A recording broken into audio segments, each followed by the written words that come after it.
3, 2, 1.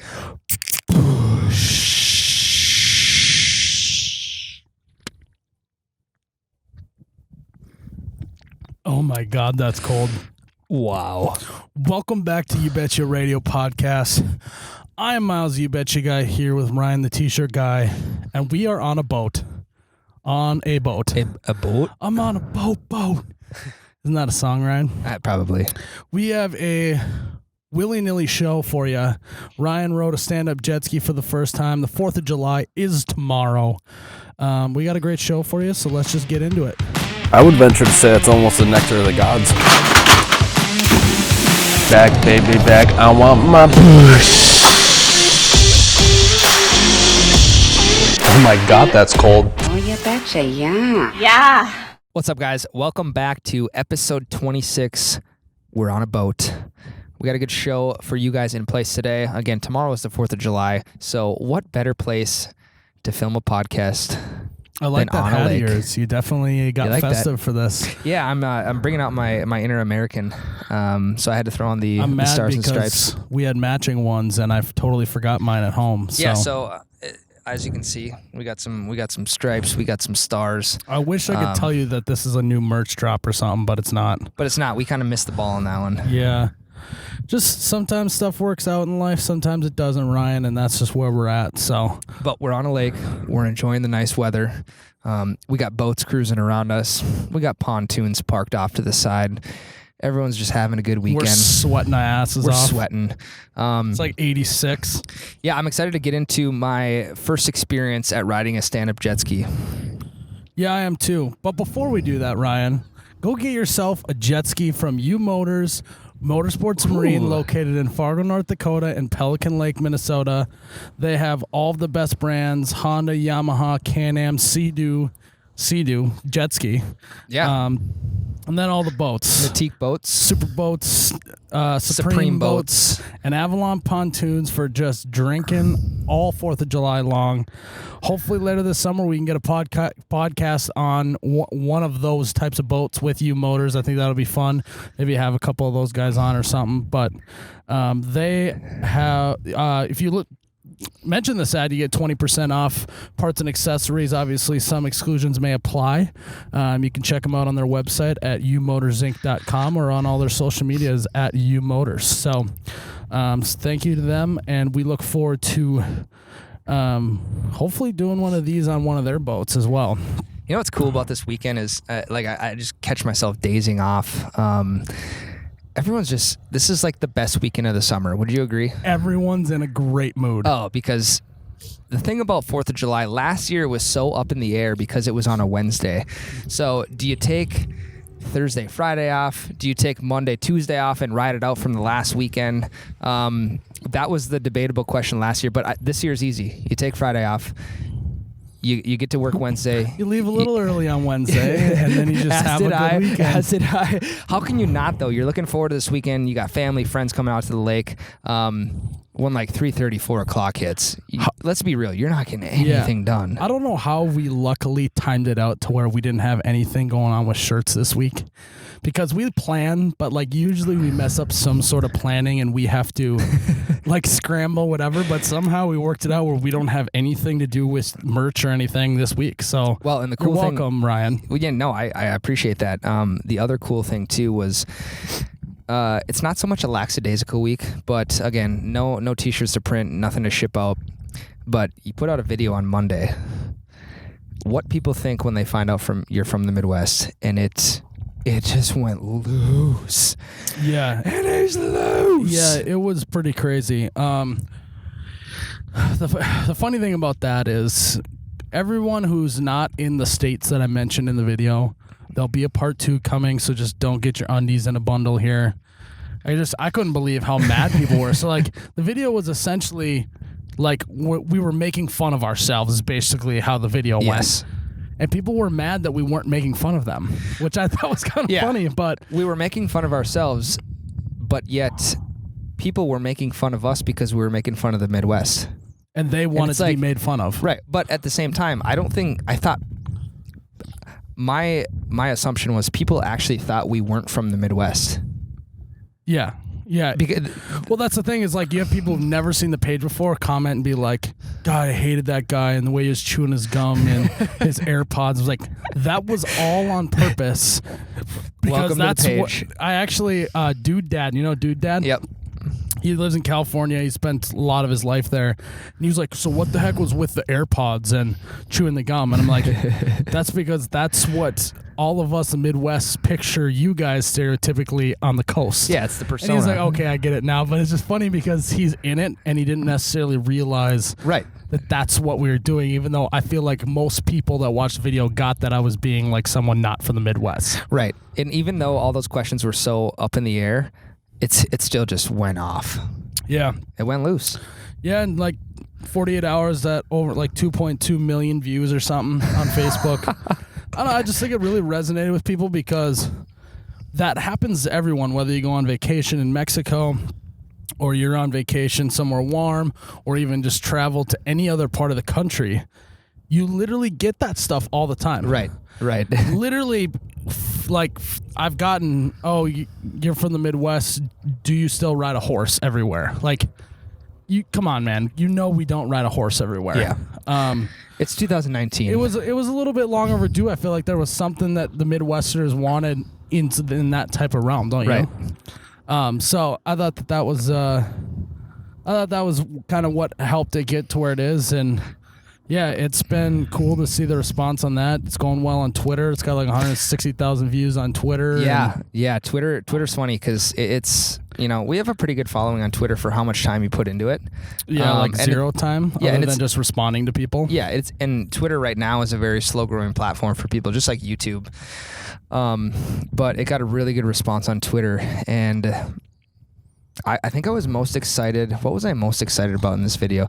I think of just how it all. Initial thoughts was like, okay, I think this is really going to resonate with people in the Midwest. They're going to get it, as did a lot of them. But when it started to just blow up, I was like, wow, this is... Yeah, it was pretty cool. This is next level. My favorite part, not to brag, was about the Casey's pizza. Because imagine if I was like, yeah, so we went over to Casey's, had some pizza. People would be like, oh, like that's your friend or buddy, cousin, whatever, Casey. Like if you don't know what Casey's General Store is. Right. So I thought that was pretty funny. And it's like someone being totally oblivious. So who's Casey? You eat dinner at a gas station? What was also funny is that a lot of people understood that, and that's because they're from the Midwest, and that's how relatable the video was. Yeah. So if you haven't seen the video and you're listening to the podcast, go to the Facebook page, Instagram, Twitter, whatever, and look for the video that says when someone finds out you're from the Midwest. You don't have to watch it. Check it out. Leave a comment. Tell us what you think. Part 2 to follow. We've been having some great last few weeks, and I think it's a combination of a few things. A lot of hard work that goes into it, but also when I started this, I thought that there was no one really putting out content that truly resonated with the Midwest. Right. There's the over the top accent people that do that stuff. There are people who are on radio shows and all that, but they don't actually put out content geared towards Midwesterners. And so I think that it's something that, people are looking for. They just didn't really realize they were until now. Well, we're literally sitting on a boat, and if we weren't shooting a podcast, we would still be sitting on a boat. This isn't staged. Yeah. This isn't. We'd still be out Literally, here. it's like we got life jackets right here, ready to rock and roll on the jet ski, the whole thing. So, yeah, we'll. I think we should take our first break, Ryan. Might dipe up. And I wish these mics were waterproof because I for sure would just go in the water and do it diped up. Yeah, that'd be funny. Yep. We could do it like just sitting on a floor. No, I don't want to risk the equipment. No. So yeah, we'll take a break. Then Ryan's going to tell me all about his first stand-up jet ski experience. I'm excited because I've been riding one for probably like 4 or 5 years. I mean, it's nothing like crazy. It's a stock one, but yeah, it's always fun to see people ride one for the first time because it's not like your standard jet ski. It's nothing at all. Yeah. So we'll take a break and Ryan will tell us. All right, Ryan, your first time on a stand-up jet ski. Gave you like the quickest tutorial anyone's ever given, but I feel like it was pretty thorough. It was just the tips that you needed to learn how to ride it. Yep. Anything else, you just get confused. You don't remember any of it. Just knee-jerk reaction. What do you think? I think I told you this, but I compared it a little bit to riding a kneeboard for the first time. It's like once you can kind of feel your balance out and get your knees up on the board and just kind of feel everything out. Yep. It was good. And then this started happening. Doosh, doosh, Yeah, doosh. so And I'm like, oh, is this the stand-up life? Or like, am I just like jumping these waves? These waves aren't even that big. And I'm like, what is going on right now? But I embraced it. I got some pretty good air. So what Ryan's referring to, since you can't, if you're listening to the podcast, the audio visual is the nose of the jet ski started bouncing up and down. And that happens often when you're just like not used to riding one and you don't get like the throttle right and all that. And so he was riding and we're at my parents' cabin right now. And my dad was like, oh, he's doing pretty good. I'm like, he is doing pretty good. But it looks like he's trying to do the like he's jumping it. But that's like he's not trying to do that at all. I was not trying to do that, no. Yeah, so you got on your knees right away, which is what I tell people to do just because it's easier that way. Did you have a little trouble getting on your feet? I saw you fall a few times. I did right away. And what I found out, I literally only rode it for probably 10 minutes, if that. And what I found out was that it was easier for me to start on my belly, hit the throttle, get up to my knees, kind of plane it out, and then get up to my feet. Because if I got up onto my knees, then I would just literally tip straight over. Yeah, I mean, I guess that's what I kind of meant to do when I told you to get on your knees, like press the throttle and then just like get up on your knees first. So maybe that was bad explaining. This was a 45-second tutorial on. Oh man!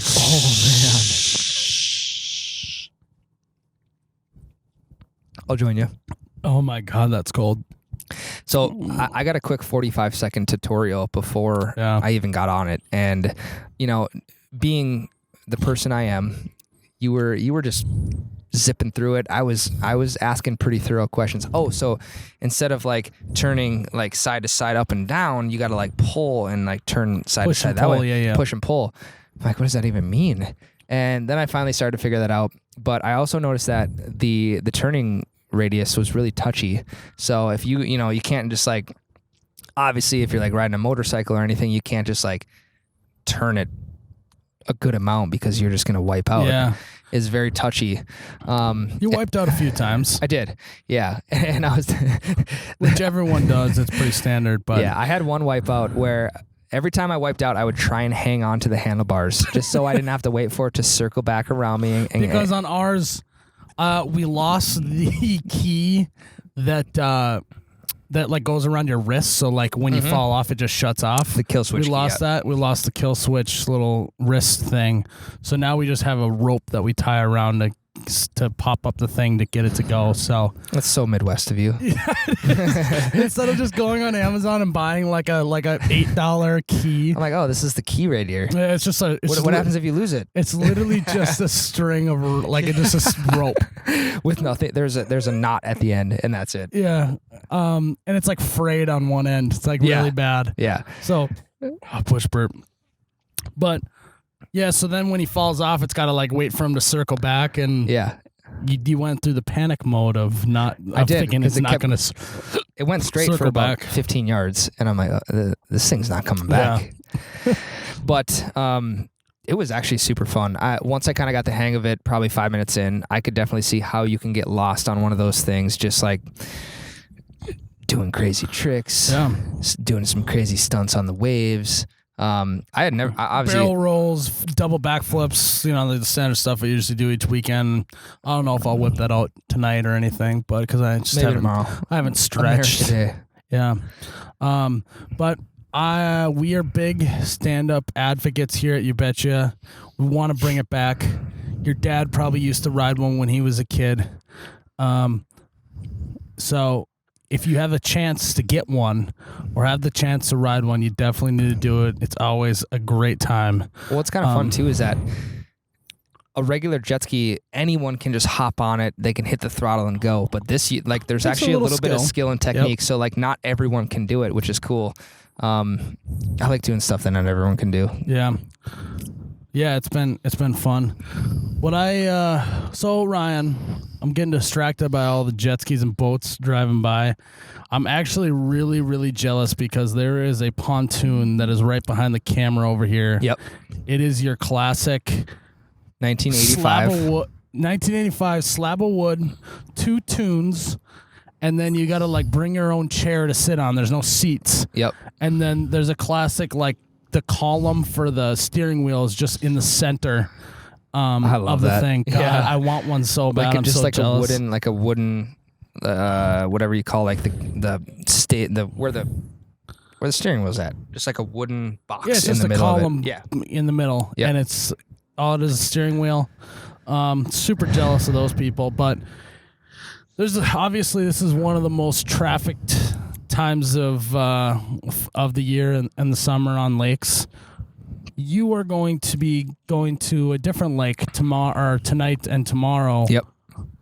What is your 4th of July routine? I feel like everyone kind of has a 4th of July routine where, you know, obviously each 4th of July is different, but you get together with family and you kind of do the same stuff.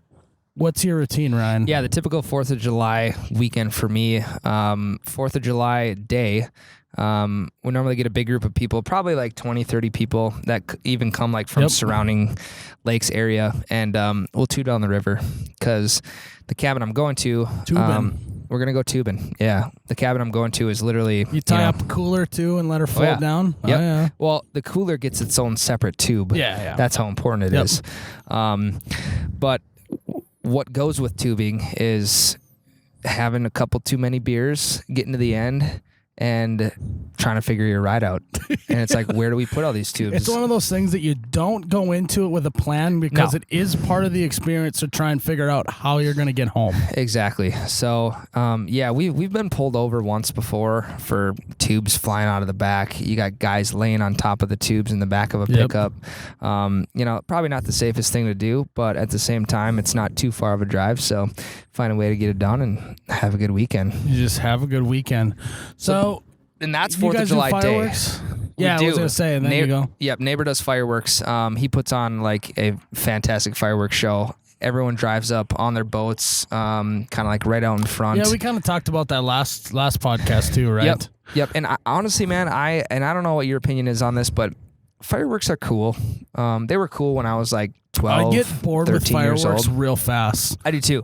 I'll get bored. That might be a hot take. Yeah, I'll get bored, and then there'll be just like the biggest one ever, and then I'm like, oh, look at that. And then the next one is like, oh, that was cool. So the only thing I like about fireworks that you can go on the boat and see all the ones that everyone puts off around the shore or whatever, but that gets really boring really fast. Yeah. My hot take is that sucks after a little bit.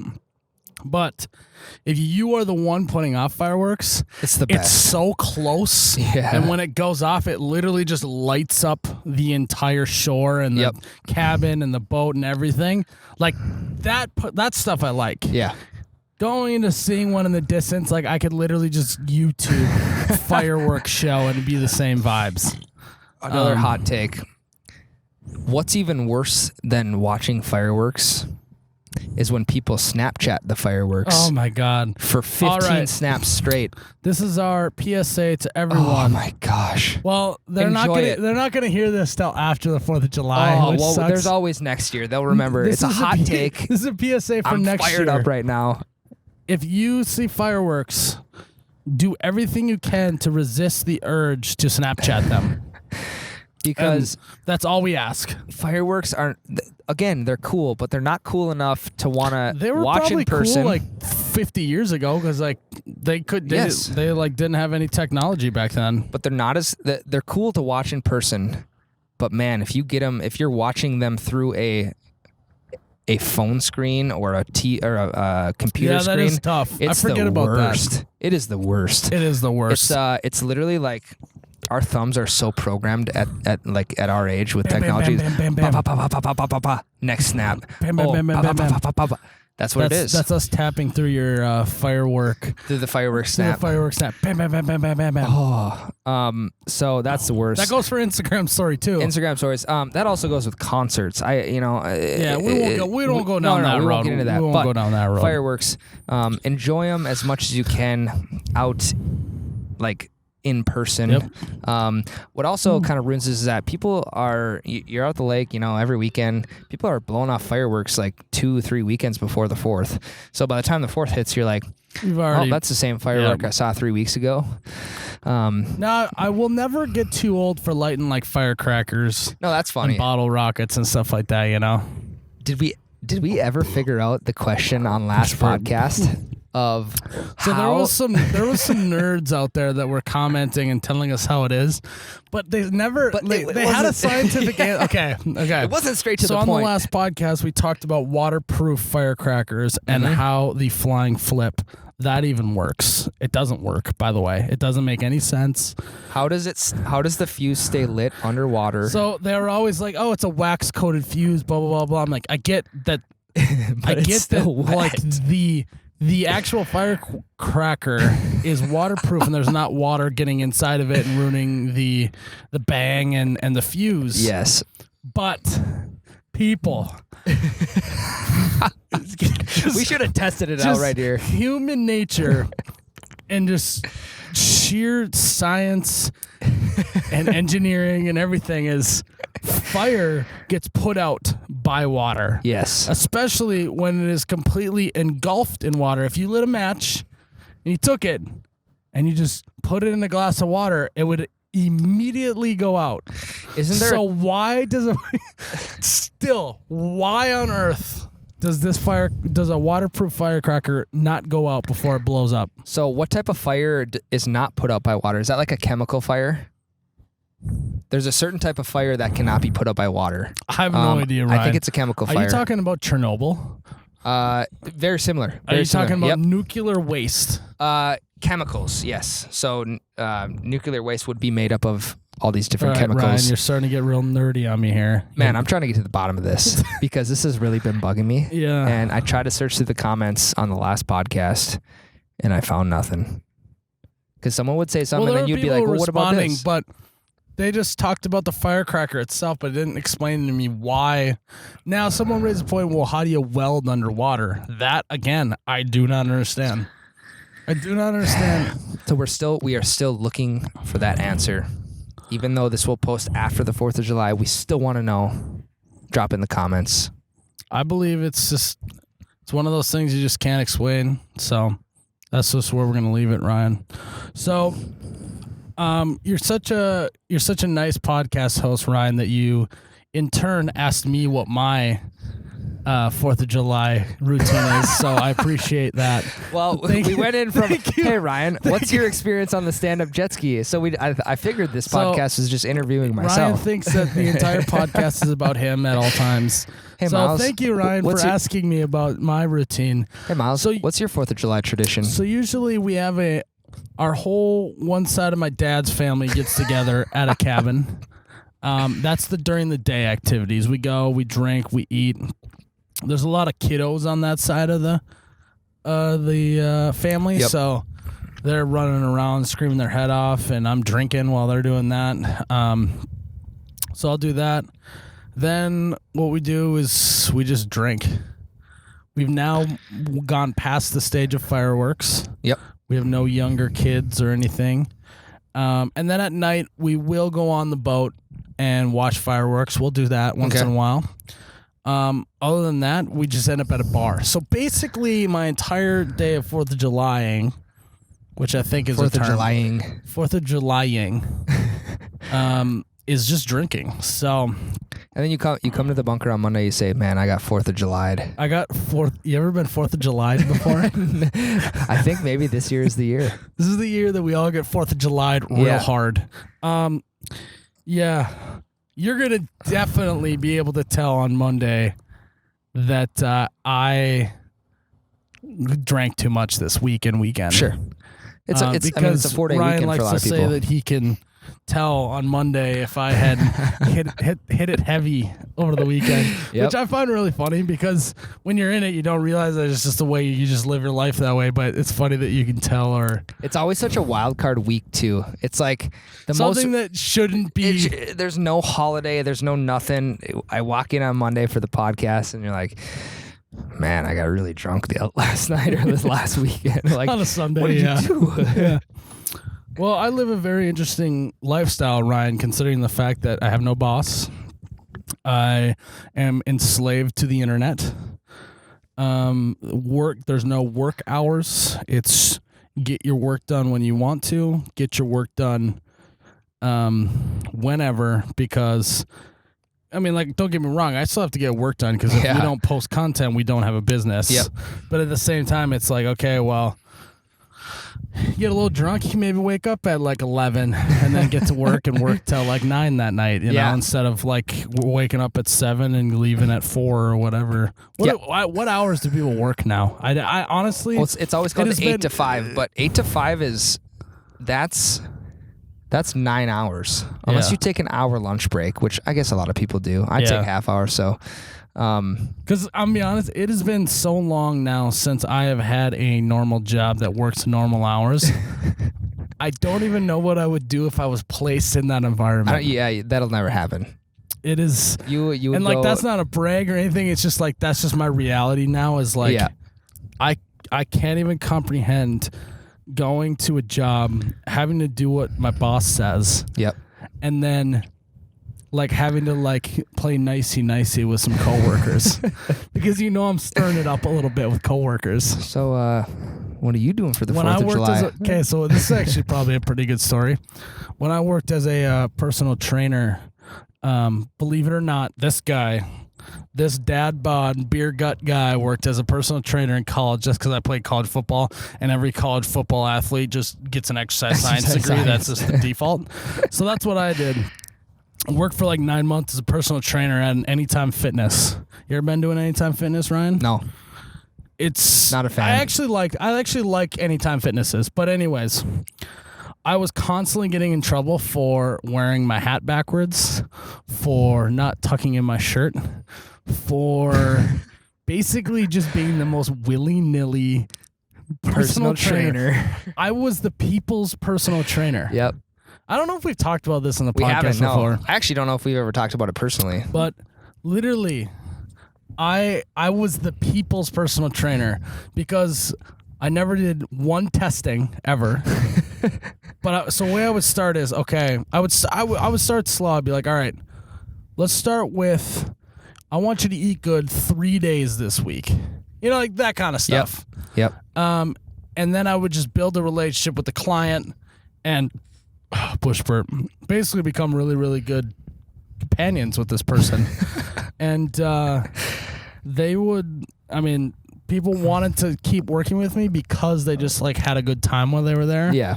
Even if they don't get me wrong, I got results. Yep.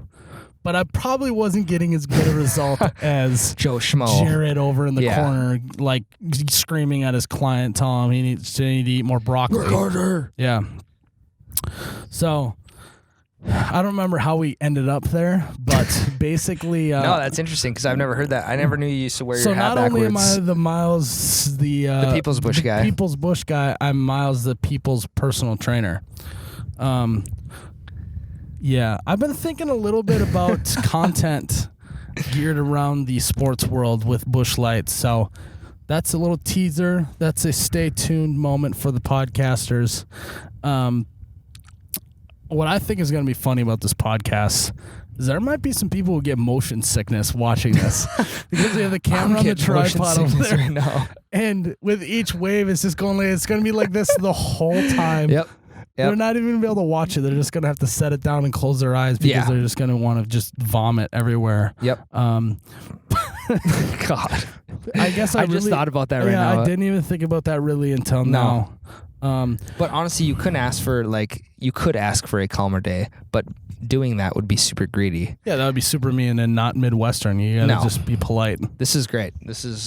We're on a boat. I was hoping that there would be at least one boat to just like Hey, what are you come guys by doing? and say, hey, what the hell are you guys doing? Which would be great, but Well, there's still time. The old couple over there in the little cabin probably have their binoculars out watching watching the loons, I wonder how making many sure the binocular people are out right now. making sure the loons aren't getting harassed. Yeah.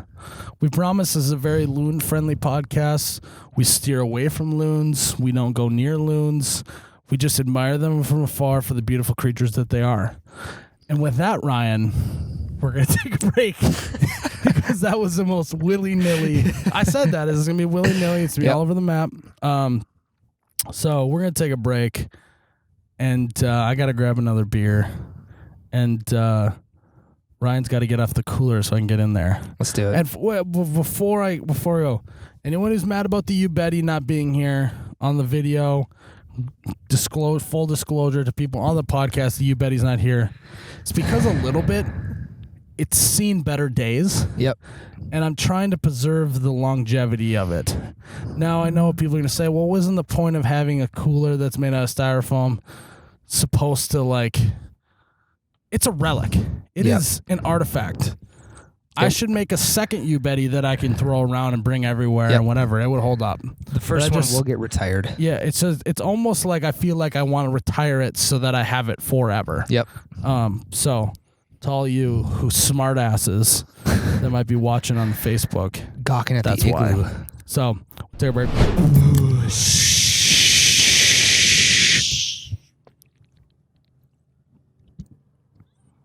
Wow. Oh my God, that's cold.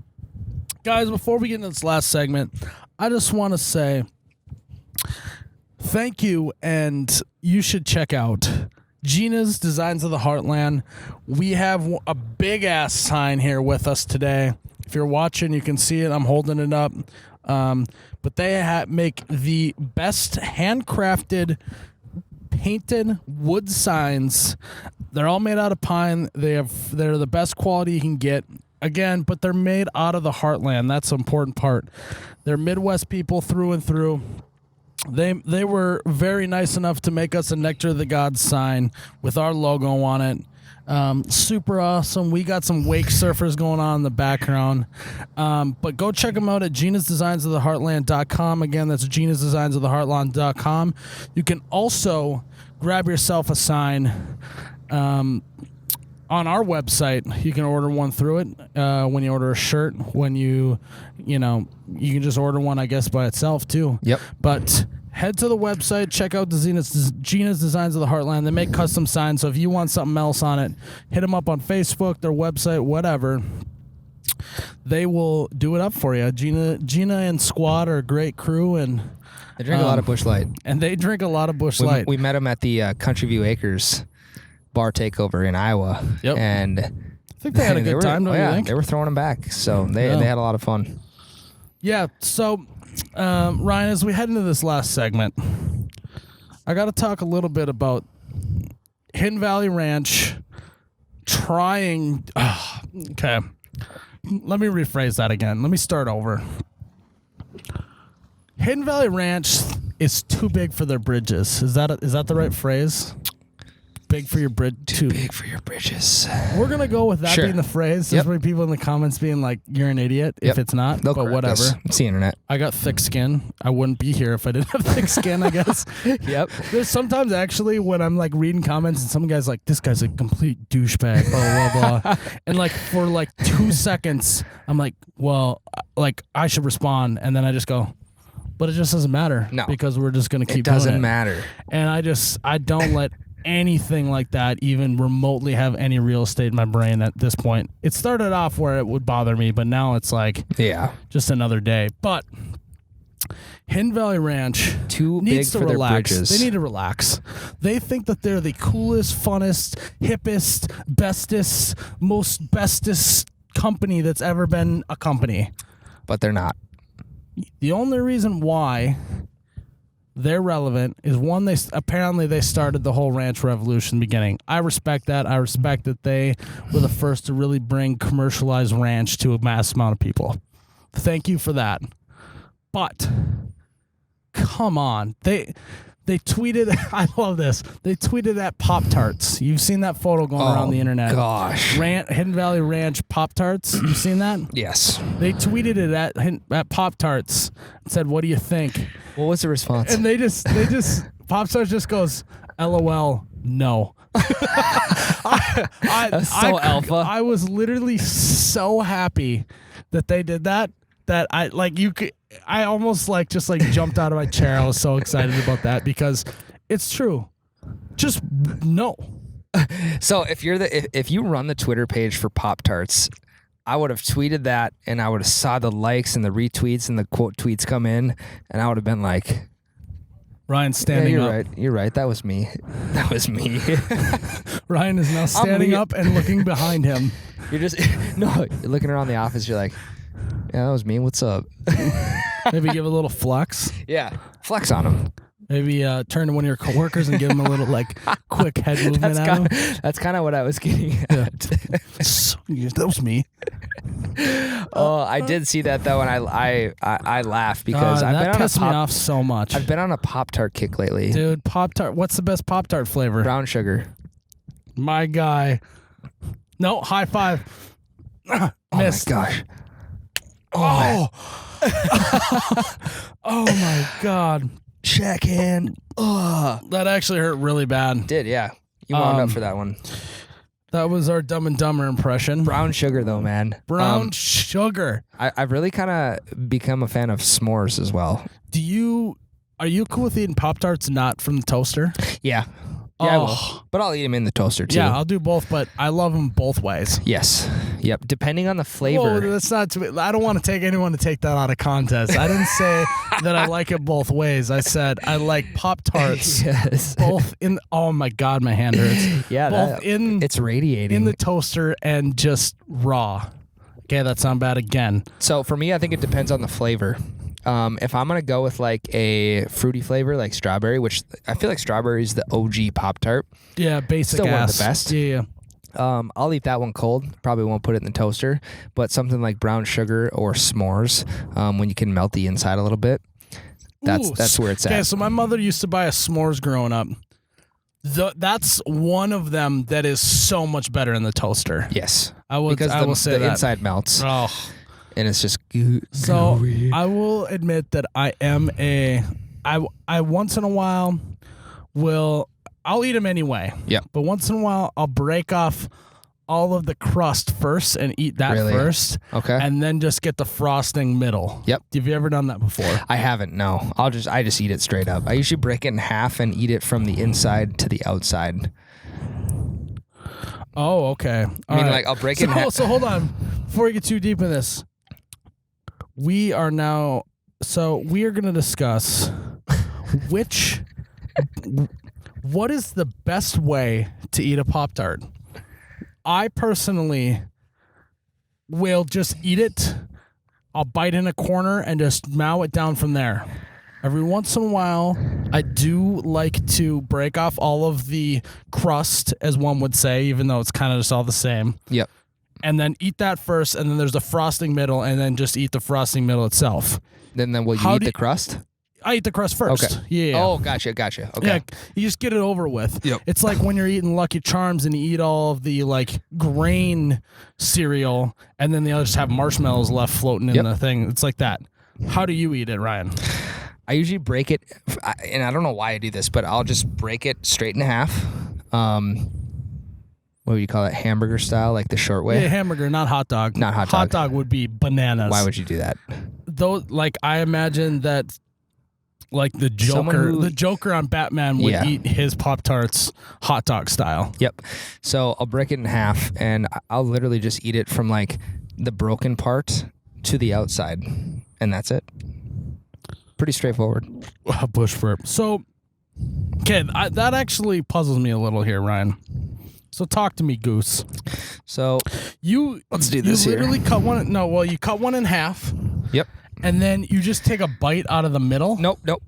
So again, if you're watching the video, if you're not, I have the Nectar of the Gods Gina's design sign in my lap. I'm gonna break it in half, hamburger style. Yep, and I'm watching. And I'm just gonna eat it from the inside, where the break is, Like, Oh, you're just boom, gonna start boom, chewing boom. that Yes, down. Yeah, yes, okay, yes. I get that. thanks. Yeah, but then at the very end, all you got is a crust left. Are you okay with that? That's the tricky part. I haven't really dove into that too hard, but the You're best still is working on that theory, Yeah, is yeah. what you're saying? But the best is when you get to the last bite and the frosting has like dripped into the crust. okay. Then you get that euphoria of. I am a little bit speechless at what you even mean by it dripping in. Like, how drippy is this? What kind of Pop-Tarts are you eating? Well, when they The put viscosity is a they little put bit higher. the frosting comes like a liquid, in liquid form. Oh, you're saying like they like mess up a little Yes. bit and like a little bit is on all the Yeah. way to the end. Because let's be real, when you open a Pop-Tart up, it's not perfect. Like they Yeah. just slap that shit on there. Well, a robot does, yeah, Yeah. I imagine. Now, with all this, I know your mouth's watering because Pop-Tarts are amazing. Now just Okay, let's do a little ASMR or whatever where it's Okay. like talking about, so you grab the blue box with the logo of the Pop-Tarts on the outside. You crack open the box and you didn't grab the square box, you grabbed the rectangle box that's got way more of them inside, which is way better. You grab that tin foil, it's just crinkling a little bit.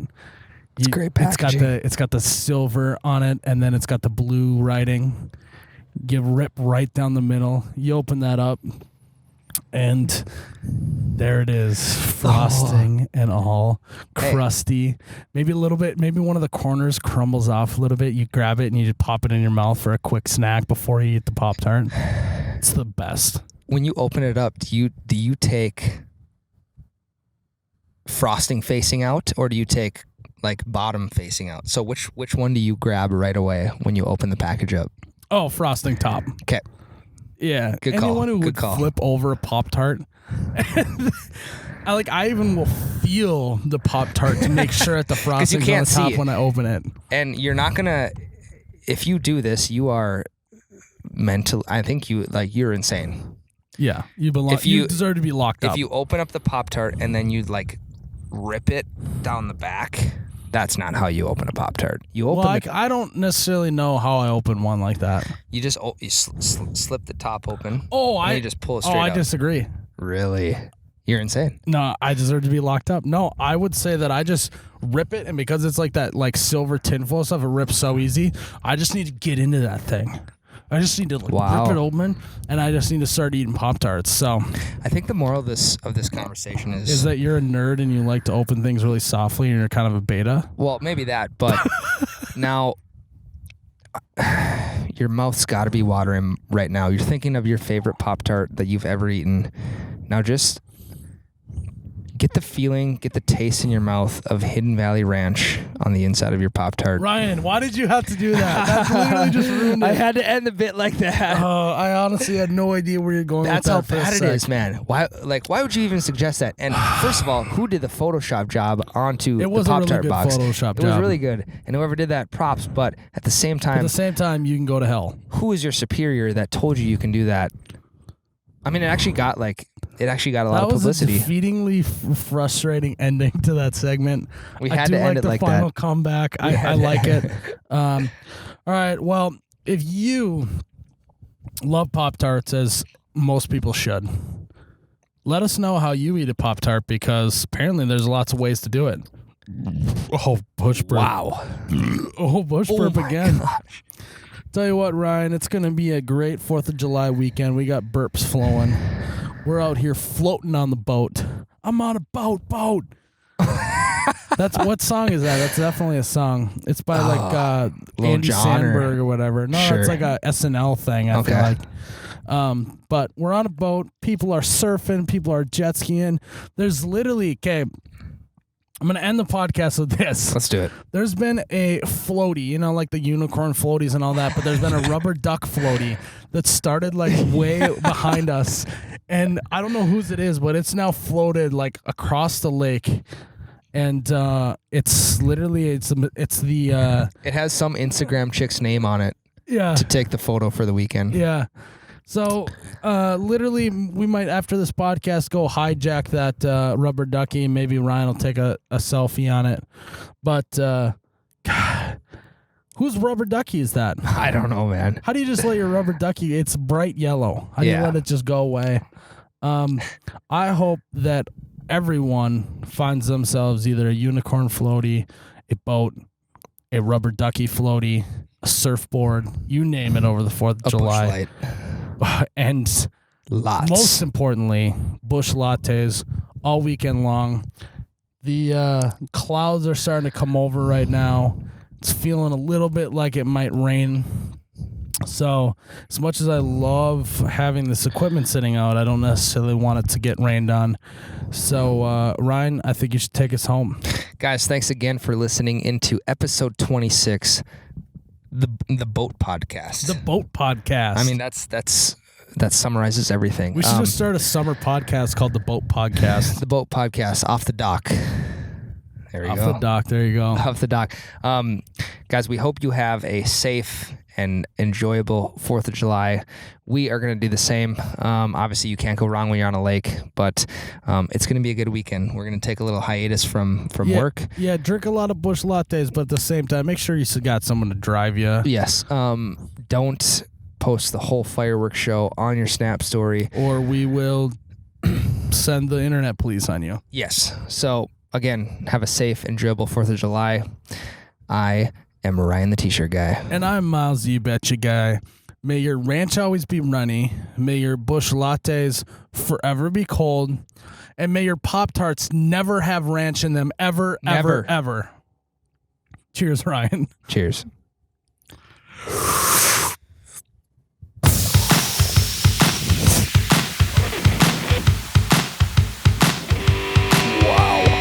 God, that's cold.